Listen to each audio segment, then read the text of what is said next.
Brady's still marking Hello, his everybody. I am.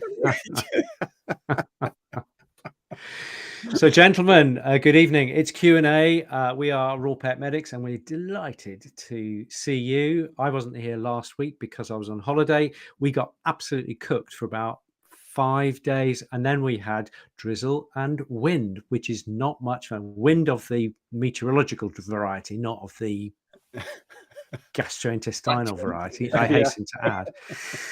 And so we got either cooked or we got drizzled and rained upon, and wind. The wind, you wouldn't believe it. We had to tie the tent to the car to stop it flying away.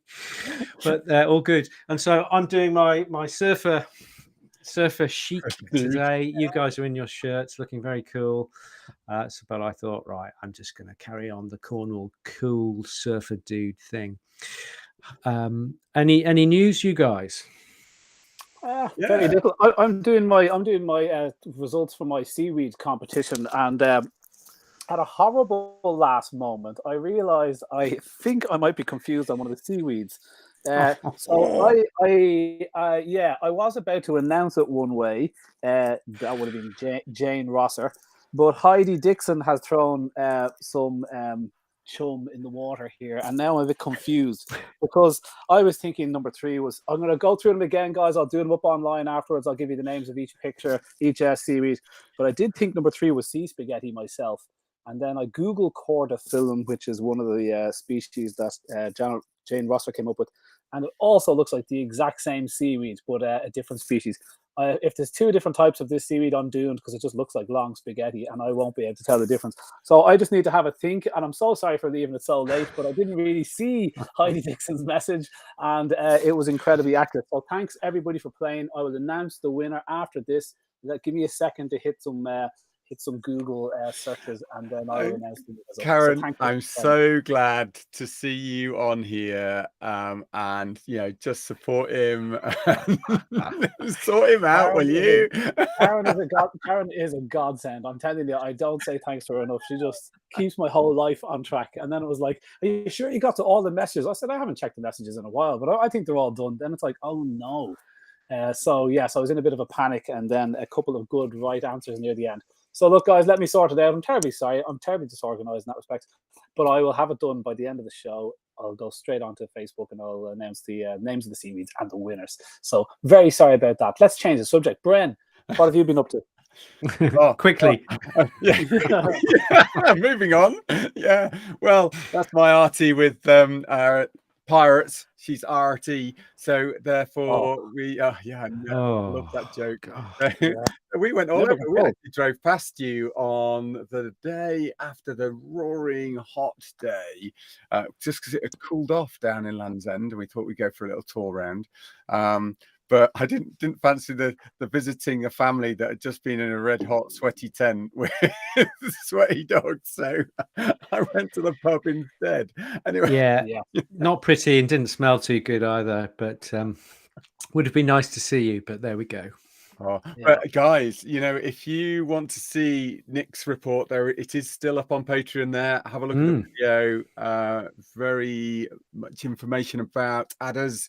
So take a look on our Patreon. Okay, that's coming across the bottom down there somewhere. I'm going to get rid of the pirate. We don't need the pirate anymore. You don't see much udders, actually. Now that you say adders, you don't see many udders for sale from raw dog food suppliers. You would have thought that'd be a thing. Udders, where do they go? Yeah, good thought. Yeah, it's a lot of connective tissue, and they're probably half of them are. Don't forget, they're not going to be full-on cows going in, because anything over 3 years is pretty much then designated as not fit for human consumption. Or should I? They eat dairy cows, don't they? Cheap because of TSEs, they're not allowed to process them in the same way anymore. What? No way. Not in the UK. So I'm sure everywhere else it just goes into a big mincer. And off like that. But yeah, everything's under 3, isn't it? So there's not so much udder material on there. Okay, it would have been a cool little treat, like little udder sausage. Utterly gorgeous. Someone's going to be naming that. Speaking of knock or knock. Oh, Jane, you can't. No, look, come on. I've got to. What's Jane said? That's another story. Lads, stop. That's enough. Don't go down that road. We've just started. I saw a very worrying picture there from a raw dog food group, and somebody had posted up, "What's all this green dye on my food, on my meat, on my beef, raw dog food?" Ooh. Very, very, very, very, very reasonably priced beef, and everybody wants to think that their raw dog food supplier has managed to beat the market price, cheaper than Tesco's, and just because he buys more than Tesco's. So, like, people want to spend £1 a kilo on beef, and there was green dye all through it, fluorescent green dye. And guys, for those of you that don't know, because not many people did, but when you're in the meat industry, you know well what that is. That is to contaminate the meat so humans don't eat it. It would be something you don't want to eat. They're not allowed to use proper poison anymore. They used to use creosote, which is the stuff they tar telegraph posts with, but it's so carcinogenic that you're not allowed to do that anymore. So they don't sell that for painting fences anymore. Our shop used to sell it. But so that green dye, that's what it was. And so everybody had commented, there was a few comments and said, yeah, that's green dye. But that just goes to show that supplier had been handling beef that was not fit for human consumption. Where did they get it? Because it didn't come from a factory. No factory would ever let that out the door because they'd be slaughtered, I was going to say. So that means that, and I don't have to name any names of these companies because the image is up online and the company's name was mentioned, but that beef had to come from somewhere else. So when I was a raw dog food producer, I used to have people come to me with 6 or 8 dead deer in the back of his van, and he'd say, "Do you want some dead deer?" And I'm like, "What? Where did you get them?" And they just shoot them off the mountains and bring them down to you. But they bypass that veterinary inspection, week in the cold chain hassle, kind of doubles the price of the meat for you.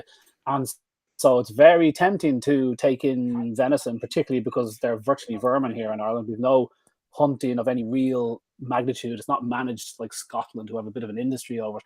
So the temptation is there. So I just thought I'd pass it on. If you see fluorescent green dye on your meat, that's not what tripe and beef meat's supposed to look like. And I would report that company, because that is, God knows what state that cow was. Dead, diseased, dying, disabled, coming into them. That's how nasty stuff happens. And you shouldn't let companies away with stuff like that, because they ruin it for the rest of us. Okay, I'm going to jump in with the first question. Chantal has asked a question, and it's really, really interesting question. Gutted, I forgot to ask my question in. To get my question in, I was going to ask about dogs getting depression. I groom a dog whose parents have split, and he's just not been the same since. So not as happy as he used to be. They share him. I wondered if dogs do get depression. I think there's about 20 answers to that.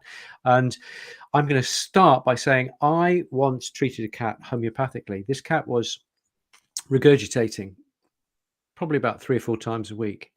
And so we treated using Nux vomica and various other more inspired remedies than Nux vomica. And the cat was about 80% better. The owner rang me a couple of years later because one of the other cats was ill. And I said, "Oh, how was the first cat with vomiting?" And she said, "Oh, he stopped completely." And I said, "Oh my God, how did you do that?" And she said, "I divorced my husband." And that's a really good example, and I could give you 10 others to say, Chantal, I think you're absolutely onto things. Do dogs get depression? Yes, they do. They've got a nervous system. They've got a thought process. They can rationalize these things when people are fighting and angry and unhappy, and what they can soak up that. I am absolutely convinced of that. And so that would be my opening gambit there. Have you guys got any thoughts on depression before we start talking about what you do? I'll let Bren go first before he goes. Was that the Rachel Meadows that you just read the question out for? There's people going nuts on the comments, getting worried about divorces suddenly happening as they're sat right next to them. I thought she was a behaviourist and she wanted to answer the question legitimately. Rachel Meadows, I'd love to answer this question. If there is any behaviourists and they are there and they want to comment, please, we'd appreciate your insight. What about you, Bren? What do you think? No, you go, Connor, because I've got so many other questions we've got to get through. We're not all going to have a comment and everything. I think Nick probably started that spot on there. Like, there really could be 20 answers to this question, and if you're going to get into the whole behavior side of things, it's like, depression and trying to categorize that. And but you definitely see dogs feeling down in the dumps when things happen. Some dogs, if they could be living with their life partner dog in the house and the dog dies, and you wouldn't see much of a difference in the dog. Other dogs, it markedly affects them. You hear it all the time. IBS kicks in, all sorts of stuff, but just down in the dumps, just missing their partner. So I definitely think that goes on. I think it happens in loads of animal societies. We know elephants mourn their dead and that kind of stuff. And so I think I definitely think it goes on, but a huge amount of debate goes on in all that world about what that actually means and why it's happening, and how much of it is a reflection of what the owner is feeling and that kind of stuff, because the pets absorb any stress in the house. So yeah, the divorce thing, that's a classic. I've heard in training days where the dog would wee on the bed, they'd wee on where the stress was happening, and it's like, anyway, like, so I believe there's a whole lot in that for sure. I totally believe in it.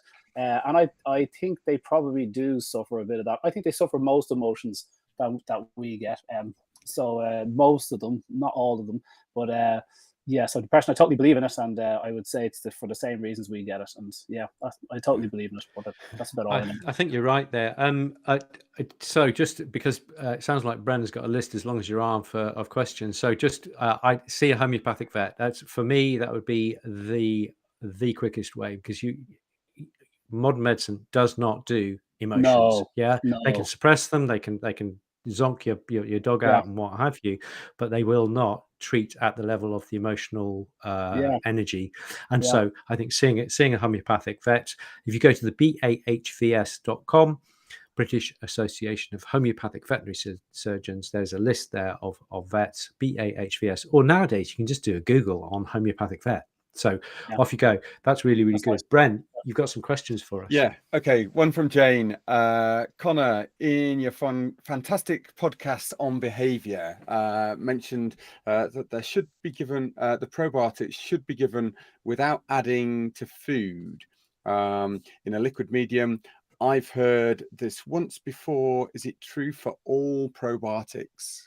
Ooh. Nick, I think you should go first. I'd love to go first on with his that silly podcast. Yeah. Just before I do that, I'd just like to say very, very big thank you to all our Patreon. We have just increased our Patreon supporters enormously. So thank you very much, guys. I'm not sure what we're doing. Maybe did somebody change their aftershave or something? It was my seaweed competition. My seaweed competition. Yeah, everybody loves was. Seaweed. Yeah. So just to say thank you, and you can find us on what is it, patreon.com/Raw Pet Medics. Pet Medics, that's the one. Okay, so thanks a lot. So that gets me into Pete's good books as well. Pete, that was me. So there we go. So I always give probiotics where possible on an empty stomach, because an empty stomach has less acid. Yeah. When you get excited about food, you produce acid, and acid is there to kill bacteria. Now, if you're using a spore form, it's going to be less affected by acid, but why go there when you can avoid it? So I tend to give probiotics on an empty stomach. When people say, "Oh, when do I give it?" It's like, whenever, 2 hours away from food, whenever you like, just before bed if you fancy. So I think it's as simple as that. I like simple answers, and that's where I would go with that. Connor, you got any thing to add to that one? Exactly it. The dog's very low stomach acidity. Ours is about pH 2, let's say, when it's getting going. Dogs be pH 1, let's say, and round in there. But that's a 10-fold decrease, so it's a huge difference, and it's a battery acid. So life, like lactobacillus and bifidobacillus, will get zapped in that. So you don't want to throw the troops into the lava. So studies show when you put them in liquid form, they get through better, because the stomach doesn't hold on to liquids; it only holds on to solids and processes them. So if it sees the liquids like shoot through, and you go straight through the duodenum, where you get a big release of life, up to 20 times the release of life, they reckon, when it's done in liquid form between meals. So I agree with that. I think the soil probiotics, a lot of them are yeast based, and yeast are encapsulated in cellulose, and they are very difficult to digest, and we don't have any. They're pretty they're just bulletproof, and they don't get digested by our body because we don't produce cellulase. So I think they probably get through to a degree, and then they hang around for a few weeks and they head off. I wouldn't, but like Nick said, why would you risk it with any of them when you would just give it in liquid form? I like a little bit of full fat probiotic yogurt, bit of water, make it liquidy, and then I'd put the probiotic in, so just even better, or just a bit of broth or anything, whatever you have handy, whatever makes him drink it is the best way to get it through. So yeah, easy peasy. Yeah, definitely a last thing at night probiotic liquid sort of supper, good 2 to 3 hours after food. I would absolutely agree with that, or definitely before food, and give them a break for half an hour if you're going to give it first thing in the morning. But just look at that, and look at sporulated. That's the whole point of the sporulated probiotics, is to allow them to get through, give the handshake of the right acidity as they go through into the small intestine. They hatch out of the spore that's been protecting them and go for it. Absolutely agree with Nick.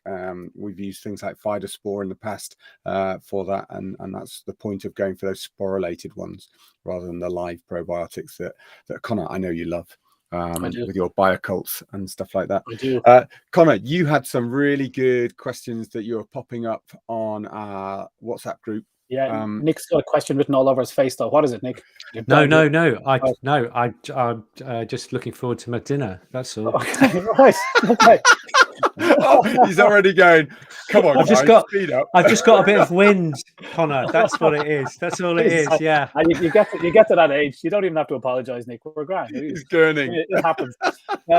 So listen, I was doing a nice 2-3 day seminar there over the weekend on feeding dogs right, the role of carbs and insulin and cancer, and feeding a dog if you had a dog with cancer.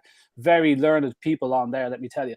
And so one thing came up where, it's not going to be much of a revelation for most of us on here, but when you have this dog with cancer, I'd be recommending real food.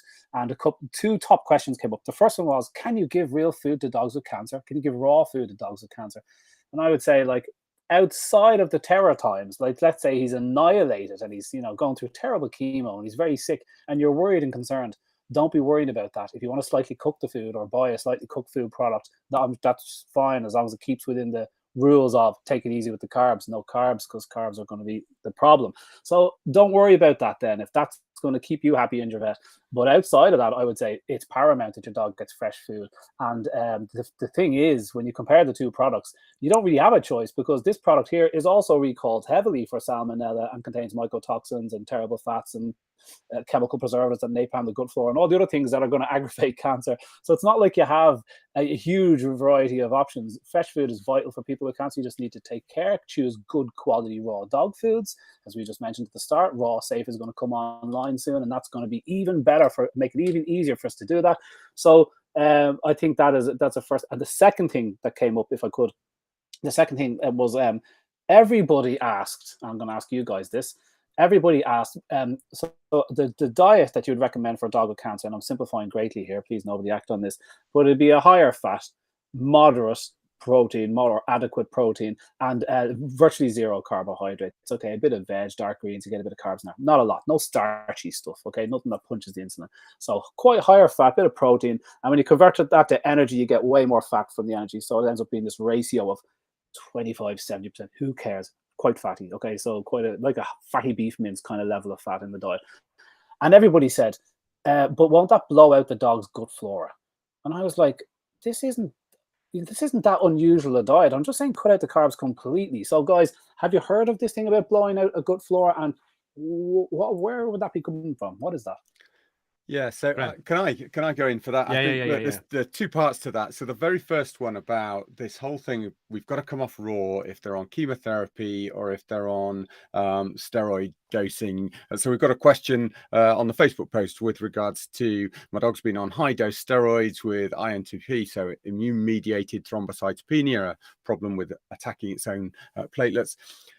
Oh my God, do I have to cut out this risk? And I absolutely say, look, if they're going to be giving drugs which are going to knock your immune system so far out of kilter that they're worried about bacteria they may come into contact with, they should be telling you to isolate your dog in the home. They should be telling you to kill off all of the gut bacteria that dog has, because there's going to be shed loads in there. No tennis balls, no playing in the garden, no possibly scavenging anything from the head. Definitely nothing out of your fridge, guys, okay? Because that was one of the biggest sources of inappropriate bacteria, is waste human food, even that hummus, okay? And just really do not give anything like that to your dogs. That's just craziness. Realistically, in the veterinary world, there should be nobody that is using that level of chemotherapeutics to knock out your dog's immune system to that extent that you cannot feed responsible raw. Now, I'm not talking about stuff that's been rotting on your fridge shelf or rotting on the local store shelf. Conor, I know you're smiling, but I know you love that stuff with yellow labels on. But, you know, you're not going to be feeding that in those circumstances. But, you know, guys, there's some great companies out there producing good food that is properly sourced and produced and delivered to your door, or into stores locally for you.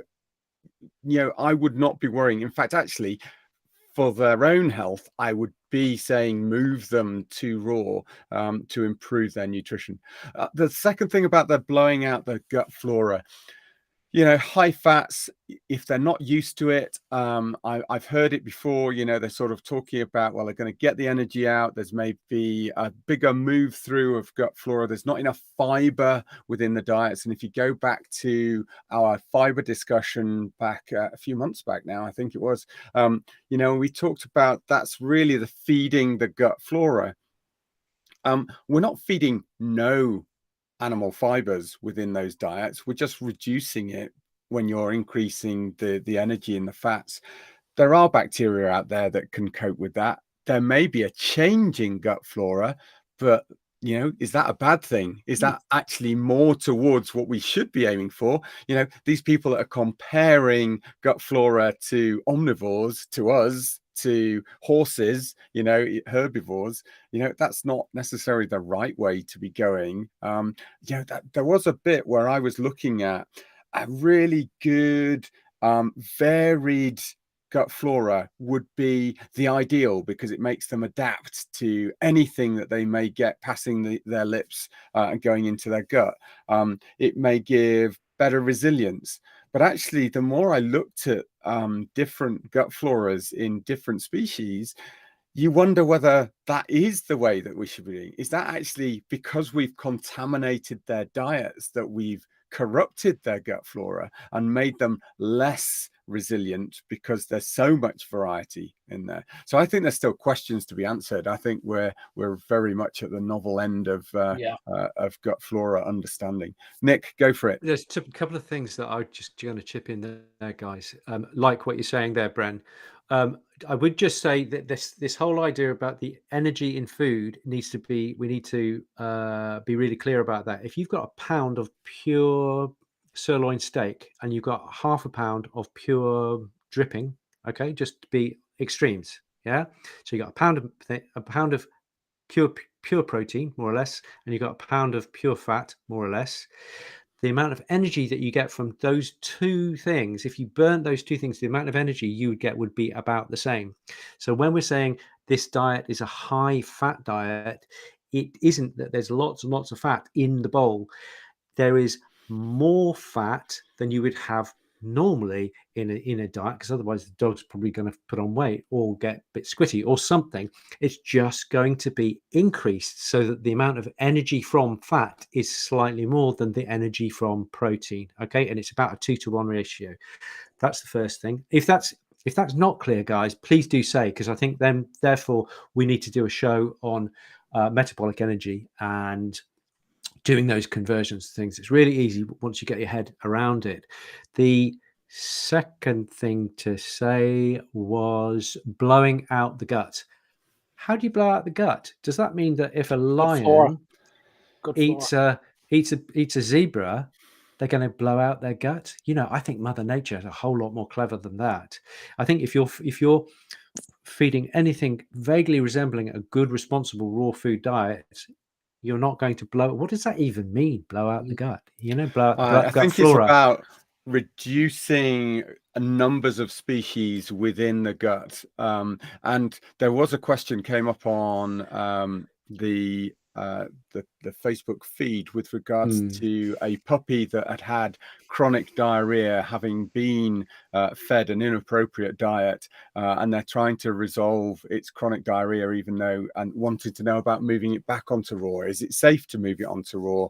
Because when they've done the gut flora checks, there's literally loads of Shigella, and which is really unusual in those sorts. And I think Firmicinoides, something like that was in that. I can't see the post right now, and that is all that they were really seeing. And so I'm guessing that in those cases, those are the ones where I would be saying it's not so much blown out as being corrupted by an overgrowth of inappropriate bacteria.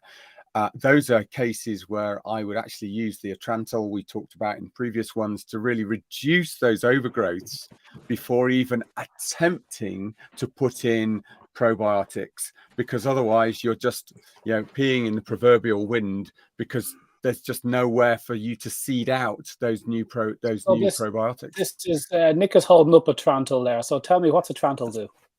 This is a Atrantil. It's basically, it helps to rebalance. If you want it really simply, it kind of kills.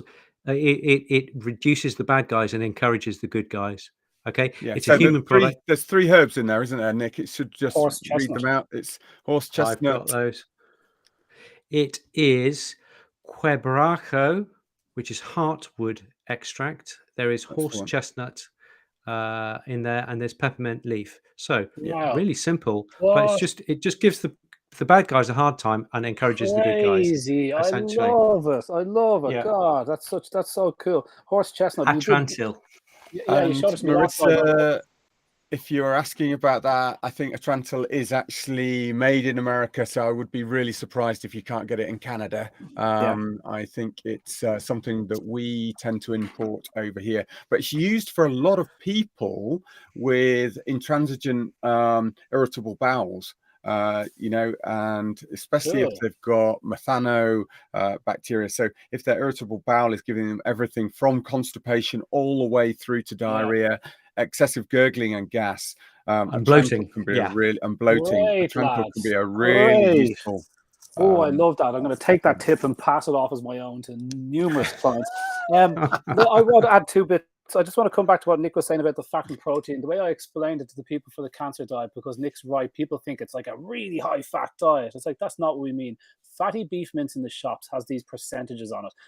Less than 5% is lean, is classified as very lean. You're not allowed to call it lean and have 10% fat, for example. So there's certain rules to the words you use on it. But the cheapest fatty beef mince you can sell for humans in the shops in Europe is about 26% fat. That's high VL. So it's like high visible. What was the anyway? What the terms are? About 26% fat. So when they say 26% fat, there's only about maybe 18 grams of protein. So there's 26 grams of fat, and there's about 20 grams of protein. So there's not as much protein as fat, and the rest is water. Okay, so it's a bit more fat than protein in the fattiest beef mince you can sell for humans. Now, dog beef minces begin after that, let me tell you. But anyway, so when that's just on a pound for pound basis, but when you burn that for energy, fat gives you 2.5 times more the kick than the protein. So suddenly your fat ratio goes way up here, the protein's down here. So you end up getting a lot of your energy from fat. That's what this keto kind of buzz is focused on. But really, when you're looking at it, they're nearly the same amount gram for gram in the food. So that might put your mind at ease about the fatty content. Like Nick says, we can come back to that. Here's another question off the back of it. People are worried that when your immune system is down, you're going to be more susceptible to the life in raw dog food. Of course, there's nasty life in dry food, but let's say raw dog food. What role does the immune system play in all this? When I would have thought acidity, a stable gut flora, which is your first line of defense to keep the back, is that not like, why would you jump to a chemically preserved food that eliminates or annihilates your gut flora, which is your first line of defense? Is that not what protects your immune system from having to get involved? Is your immune system constantly involved in keeping pathogens at bay, or is it only when defenses are rattled? Bren, could you kill Mrs. Doubtfire? She I doesn't would seem love to be to, but very. don't worry. No, it is a YouTube phenomenon, and I don't have access to that at the moment. But somebody will just kill it, Okay. I'm sure. Sorry, guys. YouTube will. That's not us, Yeah. and we don't. Yeah. We're not happy with that at all. No, Sorry. we're not. So, but fortunately, most of the Facebook guys are just ignoring that because they won't see that comment. So, Cool. yeah.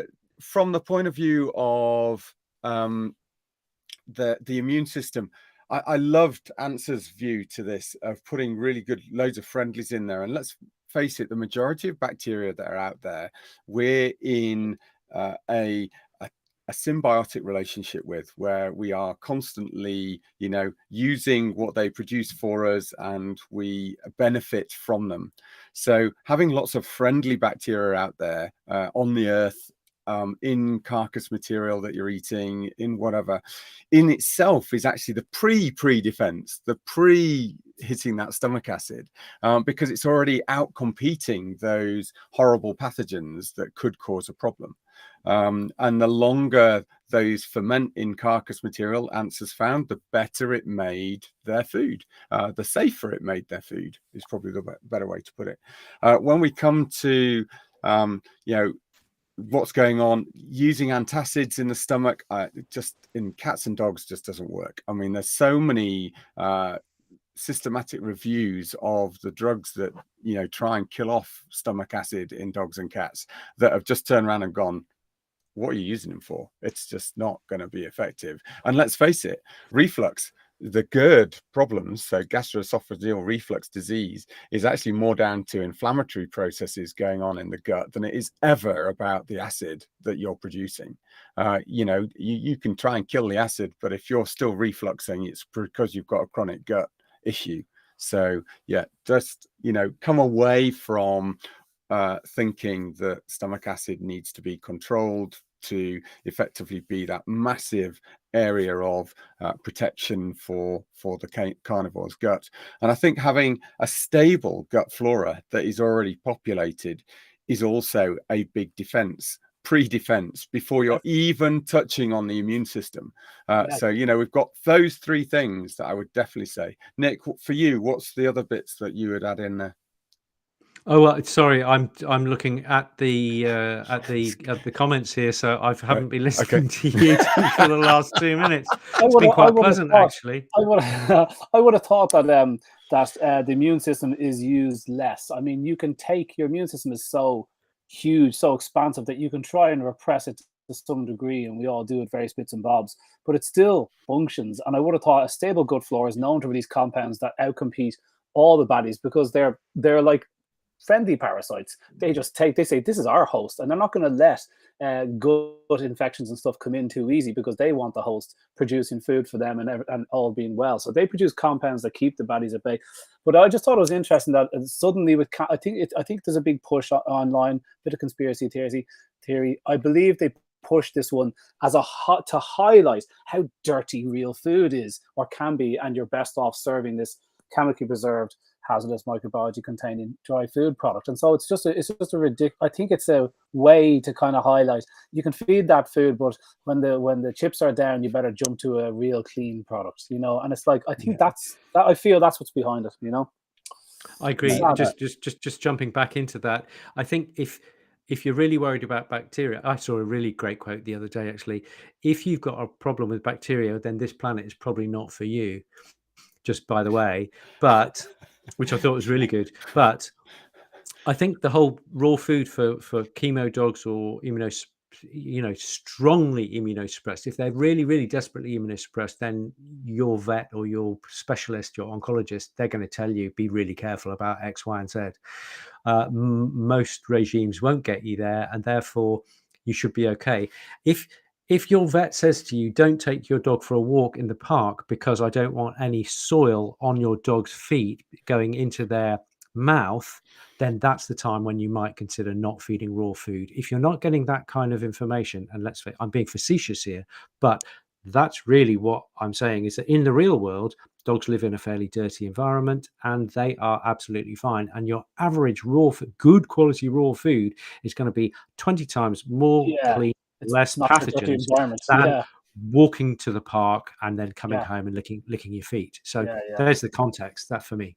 Yeah. How would you give Tarantino? I know. I thought this was brilliant, but actually, she just went, "I'm really sorry. Stupid spell check. It was a Trantil." Makes sense. They're in capsules. So you just put them in. Follow the instructions. The instructions are for 70 kilo human, and you'll just mark it down.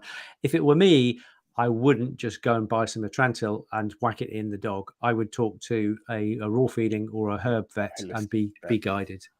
Yeah. In the States, in Canada, in the UK, in Australia, wherever it might be, that's a good idea. Somebody's saying with Quintin, or is that Quintin? Hey! Oh, that's good. I like that one. Lynn Hobbs is saying that she uses slippery elm for reflux. Yeah, like I actually find that German chamomile is fantastic for reflux. It's actually mentioned in a few of the studies. I'd be interested to see if slippery elm is in there as well. But I think German chamomile is great for reflux. But like everybody's going to say, it's why does the dog have that issue? But German chamomile is the mother of the gut, they call it. It's fantastic for acid reflux. It really, really works. It's you'd swear it was just an elixir. It's really good. What other questions have you got, guys? Oh, so we've got one about hormonal treatments and treatments of long-term incontinence. So Nick, your view on is it a problem for dogs with long-term incontinence, so having been neutered, to have either propylene, or a hormone in order to Incurine to help that incontinence? Okay, great question. I'll jump into this, yeah? Okay, so my thought would be, so this is something, the statistic is something like 15% of bitches who are spayed will become incontinent either within days or within years and years and years. When they get older, they will get a bit leaky. And classically, they will lie down, wake up in the morning, there'll be a little puddle there because there's been a little bit of pressure on the bladder and their bladder's been filling overnight. So that's the context. I wouldn't be going anywhere near propylene or Incurine until I had done some acupuncture and some homeopathics. Causticum 200C can be very, very useful. There are numerous other remedies. Also, some bitches, and this is mainly bitches, not in the males, not unknown in males, but it is there. Some bitches will only leak if they've had really excessive exercise. So sometimes you just need to just taper the exercise a wee bit, and that can help with those things. Also, acupuncture. See your local acupuncture vet. That can be super, super, super useful, and I would really go there. If I was going to go, if none of those are working, I don't have a problem with long-term propylene. I think it's a relatively benign. Technically, they say it will make some dogs aggressive. I have never seen an aggressive dog on propylene. And in Incurine, I will only use if the propylene and nothing else is working, because I don't like mucking about with synthetic hormone.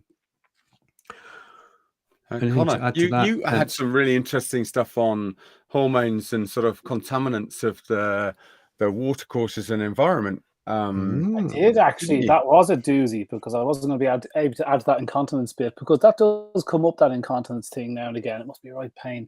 I was extolling the benefits of some various different types of seaweed you can use for when you got cancer, because it contains all of these really potently anti-cancer chemicals. There's huge amount of studies behind it, which kind of annoys me. The science isn't there. How many studies do you need before somebody would recommend including something like this in somebody's life or diet? It's so potently anti-tumor, anti-proliferation. Anyway, look. So I'm winding them up a bit, and then I'm saying, look, guys, go down to the coast. You don't need to buy supplements from anybody, but if you had to buy them from me, and then you would go to the coast, I said, and just pick your own. Stay away from the marina, stay away from go to nice. And here's how to pick it, and aim for the brown ones, because that's where all the fucox and fucosanthin is. And everybody just comes in, no, not here, not on the west coast of the States, not on the west coast, it's not in California. I was like, no, surely not. And I'm googling as I talk to them, and sure enough. The seaweed was one thing. They had the isotopes from the Fukushima disaster. I had taken a hammering, and then straight away I go to my next item saying, "And what about mussels?" And I said, "Oh no, our mussel industry, no." And then because actually we've got a big problem with the opiates that are being released by the sewers works, And it's like, what? So they have this, everyone is aware of the opioid epidemic and the wean and then into the sewers works, and that's being pumped out into the sea, of course. And that is now going to be a contaminant of their food chain as well. I just thought, my God, between the two of those things, and then the outlets from the CAFOs, because they don't put the poo and stuff from the intensively reared hogs and cattle, they don't put that into anywhere. So it sits in swimming pools until eventually they just get rid of it, or it leaks out, or a big storm washes it out. It just sits there. Think how radioactive that is. Half use of antibiotics, poo. I mean, that would just be, you just dip your finger down and so that leaks out. And so you can see in the Gulf of Mexico, there's big dead zones around the things. So yeah, I just thought, wow, you can't even pick your seaweed from your own seashore. We don't know how lucky we have it over here in Ireland and Britain. And we've got seriously clean waters, and you kind of just expect that's what's going to happen. And even like this, they couldn't get fat because they didn't want to use the fat from the CAFOs because they thought it was so contaminated and filthy that said, no, we're not going to buy that fat. Finding organic beef fat is hard. And it's like, wow, what? You produce the most cows in the world and you can't get decent quality cow fat. I mean, my God, So it was a real eye opener. I didn't realize things were that bad, but it was. Conor, what's a CAFO? A concentrated animal feed operation. So it's a way to rear animals in mass production. So just millions of cattle and stall-fed wheat and corn. It's a way to not feed them pesky grass and feed them wheat and corn. That's where most of our cereal, the majority of our cereal, is grown, to feed these animals. Terrible environments, very sickly. Keep them on low-dose antibiotics to keep them alive for the 11 months until you can slaughter them. Mass slaughtering, I think a chicken can be from clucking to a packet in less than 10 minutes. It's just crazy stuff. And so when you talk about contamination of meat and Salmonella E. coli, that's where the stuff comes from. The rapid mass slaughtering and the spraying of the internal bits, that's where E. coli and Salmonella come from. The internal digestive system of the animal is badly handled and it just sprays everywhere. And, so it's not a good thing, these CAFOs. It's the worst way possible to raise an animal. It's dreadfully inhumane. The massive methane from the wheat and corn, you're trying to feed a ruminant. They don't want to eat that crap, but it grows them big and fat quickly, and so that's the main thing. It's a CAFO is, if you like, in Europe we'd call it battery chickens, battery therefore pigs, pork, and battery beef. Yeah, you cram them in, you feed them crap, you grow them quickly, and you slaughter them before they die themselves. That's essentially what the CAFOs are all about. Really bad quality, contaminated hormones, and in the States hormones and antibiotics. In this country, just not great quality. Yeah, and they fatten quickly because of the inflammation that those feeds give them. And that's isn't that just the ultimately bad thing? So it just we know that through all of those hormones, from insulin and through how they convert fats, even the toxins on the aflatoxins on that corn feed, all of those things, they don't mind feeding substandard grain to those animals. It's not because it's, oh, well, we can't use it for humans, we're going to use it for animals, at least it's not wasted. No, actually, there's a benefit to having a slightly moldy grain, and it fattens the animals quicker. How cool is that? It's just like, oh. So, at the end of the day, we're not in for CAFOs, lots of risk of contaminants, all of that. If they just controlled those animals properly, all of that soil building that could be there, and Nick, you could tell that I've been with Moddy and Charlie for the weekend. All we were talking about is soil building. Oh, and this is a really good point. So for those of you viewing, don't know Moddy and Charlie, Moddy's just a trike queen. She works with Conor and Nick as well, and she's just a brilliant lady for a company, and we did some recording while I was down there and had lots of conversations. Her husband has an army background, but he's so into regenerative farming at the moment. I mean, it's just glorious to hear him, talking about his experience, and then all of the stuff that I think Nick's put him onto. He's off down little, mole holes of information to try and cram into his brain. But he brought up a really, really interesting thing.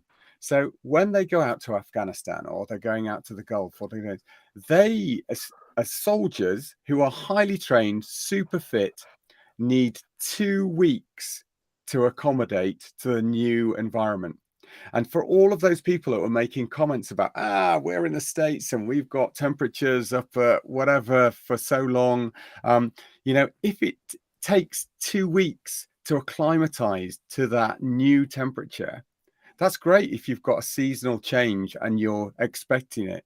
But for the UK and places similarly, where it is just rockets up and then goes back down and then rockets up, that's why we warn people about the stressors, okay, for your pets. Good call. Now, so they absolutely see it. They've done this for decades and decades now, recognizing that if they don't acclimatize those soldiers, they will fail in the first 24, 48 hours. Okay, so just that's a little point that good old Charlie, I'm going to give you a shout out. Yeah. Hi, Charlie. Hi, Moddy.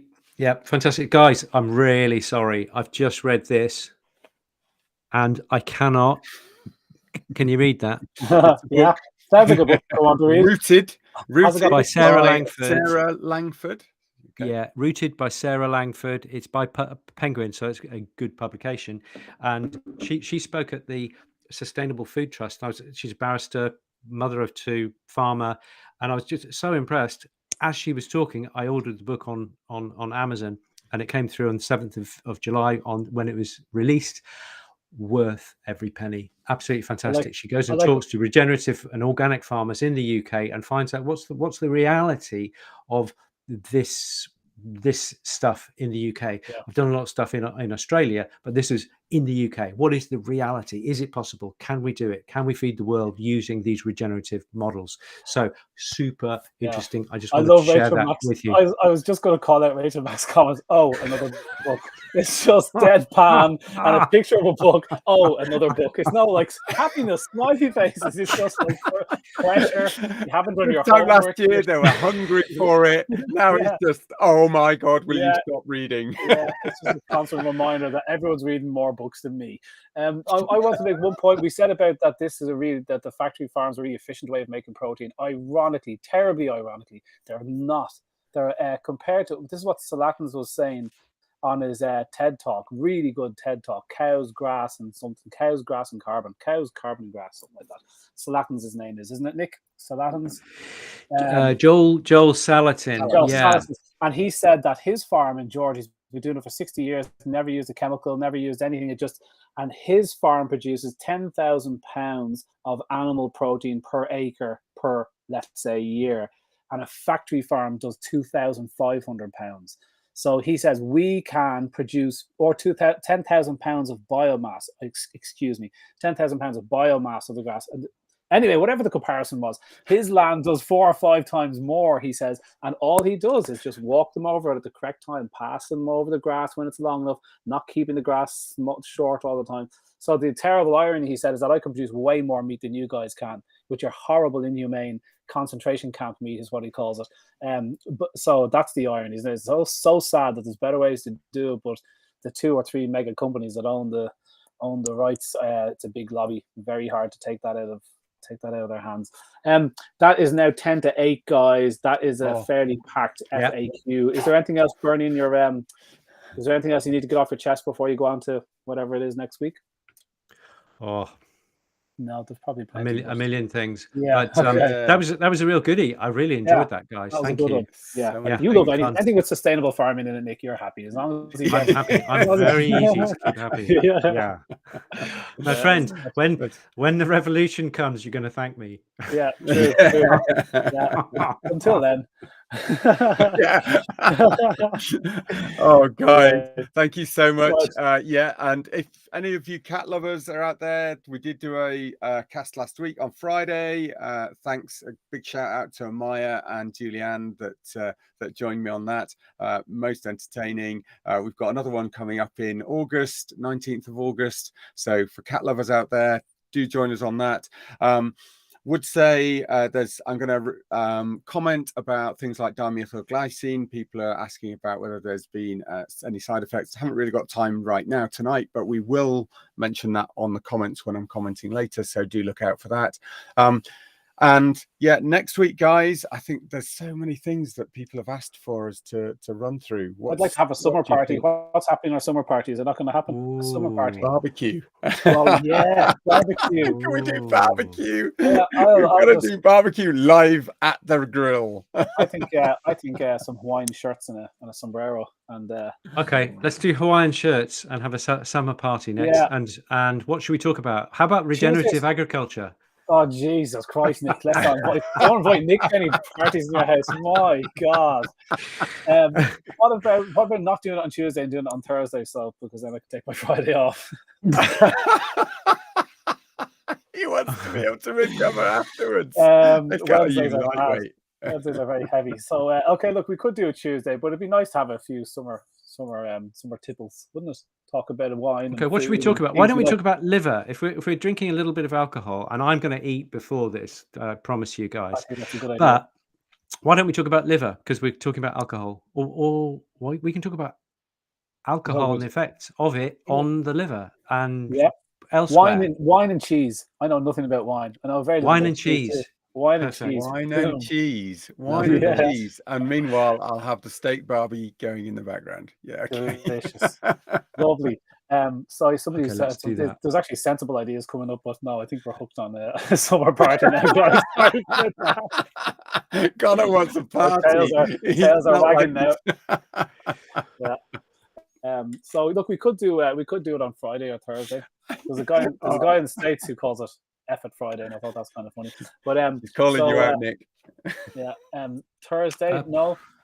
Thursdays. We can do Friday.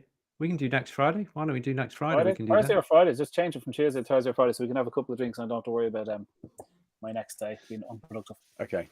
Okay. So next Friday, should we do it in addition to RPM on Tuesday? No. We'll have a few little posts for you guys on Tuesday that we'll just stack up so that you've got something to watch. However, the live is going to be on Friday, I think. Yeah. Hang on. Is that Friday the 5th? Yeah. Why? What's happening? I haven't. Okay. We're at Wilderness Festival. We're at Wilderness Festival. So not coming together. And we get zero signal. So I'm sorry, that's not going to happen. So Thursday. I think summer party, great idea. Yeah, we'll be doing a summer party. Watch out, guys. You're just going to have to keep viewing our Facebook page in order to see when it's going to happen. Sorry, we'll sort it out. We'll come to you. You can tell we put this together in advance. Yes, absolutely. Next week, cheese and wine. Yeah. Cheese and wine for the dogs. And wine. Yeah, not for dogs, obviously. Okay. Cheese and wine and me. Okay, right, guys. We'll announce all over Facebook and on Facebook. Awesome. All right.